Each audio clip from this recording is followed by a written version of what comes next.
Hi everyone, good morning. My name is Menachem Creditor. I serve as Scholar-in-Residence for UJ Federation of New York. Every weekday morning we come to you at 9 o'clock in the morning here on our Facebook page so we can start the day together with some blessing and some song and some Torah. Today's Friday, and so many of us have the tradition of wearing a white shirt on Friday, so coronavirus or not, it's going to be Shabbos. And in fact, that's one of the big gifts of today. So it's good to be together. Jeff, it's good to see you. Kim, hi. Adrian, all right, we've got people joining us, which is lovely. Every morning we've been blessed to come together, and Fridays maybe double blessed. Here we go. It's our 10th quarantine Shabbat, Kim. Gewalt. All right, well, let's make it a Shabbos then. That's our 10th weekly anniversary of doing Shabbat this way together. Let's begin together with a bracha for learning.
So, good morning, everybody. We are together in this, and let's go right into Shabbat together. Let's do some Torah talking.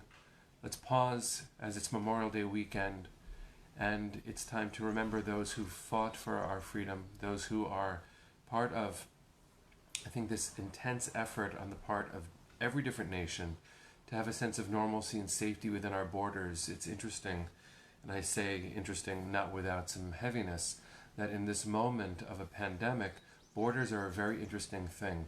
As Paul Farmer, a very famous immunologist whose work with Partners in Health has totally changed the world,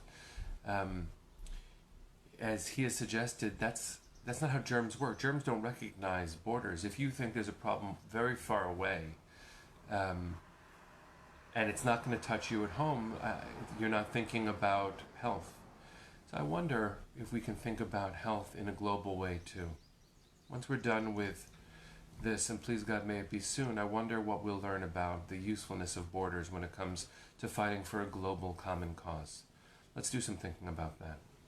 In this week's portion, which is Bemidbar, we have so many different facets, and I wanted to offer these thoughts in honor of the outgoing chancellor of the Jewish Theological Seminary, my friend, my teacher, Dr. Arnie Eisen, who wrote a commentary a few years ago on this parsha, channeling Max Weber, a famous sociologist. And what Arnie does is he points to the effort in the book of Numbers, where we are right now, to count each other effectively. We have to create a census so that we'll know how many people can fight for us as we journey as a people. Remember, we're in the Bemidbar, we're in the desert. And so it is a very, very important thing to do. How will we protect ourselves as we travel? There's no question that the obligation of a tribe is to protect itself, but there's also no question that the nation can protect itself and forget why it exists. I want to share with you what Arnie does. There's an interview between Martin Buber, who is one of my favorite philosophers, and Ben Gurion. Buber says, "We said redemption of the soil and meant to make it the soil of the Jews. Jewish soil for what?" Ben Gurion said, "To bring forth bread from the soil." Martin Buber said, "For what?" Ben Gurion said, "So as to eat." Martin Buber said, "For what?" And Ben Gurion famously said, "Enough." And that's an interesting interchange, and I appreciate Chancellor Eisen bringing that to our attention in the context of the book of Bemidbar, where Max Weber's idea of politics as vocation, that's what Arnie is focusing on, leads us to continuously look into our own souls, nationally and globally, and to ask this question. We want to get back to normal, and Martin Buber in this interview would ask us, for what? What do we want to accomplish once we've gotten back to normal? What does normal mean? It's clear that when you look at the numbers of those who are suffering, the greatest losses right now, and all of us are so touched by this, all of us are so affected by what's going on, but when you look at those, at least in the United States, who are most deeply affected by the widest numbers, those who are not in positions of privilege have been suffering many more losses. The African American community have been suffering far, far too many losses. The older population in nursing homes have been incredibly affected by this. That doesn't mean that it's only the problem of some, but it means that we all bear responsibility for us all. Because, as Martin Buber famously asked Ben Gurion, for what? For what? What is the purpose of all of this fighting? What is the purpose of the census? What is the purpose of our journey? What is the purpose of a promised land? It's not only, and I'm using air quotes for those who don't notice it, it's not only so that we'll be okay, because please God, we should be okay. We should be okay so that we ... What's the purpose we believe that we're called to fulfill in the world? As a people, as a nation, as nations. What we are learning right now is that the difference between you and me is a matter of perspective. All of us are created in the image of God. A census tells us we all count, no matter who we are. No matter what our official status is, the census counts those who live in a place and who reside together, not who are citizens. And so one of the things we are called to look at in this week's portion is not just the equity of society, but the boundarylessness of health. We are called to continuously ask, for what? What are we called to do together? So friends, as we go into Shabbat, as we go into Memorial Day weekend, where we remember, and next week as we go into Shavuot, walking toward a mountain where once was revealed the great mysteries of the universe. For what? May we have a Shabbat where we can answer that question in our hearts, between each other, and maybe even using our arms and our souls in the world to increase health for all people.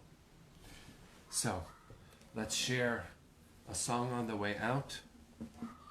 This is one I don't think I've shared before here, but it's a lovely nigun. It's written by Rabbi David Zeller.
Hope to see you later, 2 o'clock, right here on our Facebook channel, where rabbis and leaders from around our community wish all of us a Shabbat Shalom and look forward to seeing you Monday morning too. Shabbat Shalom, everyone.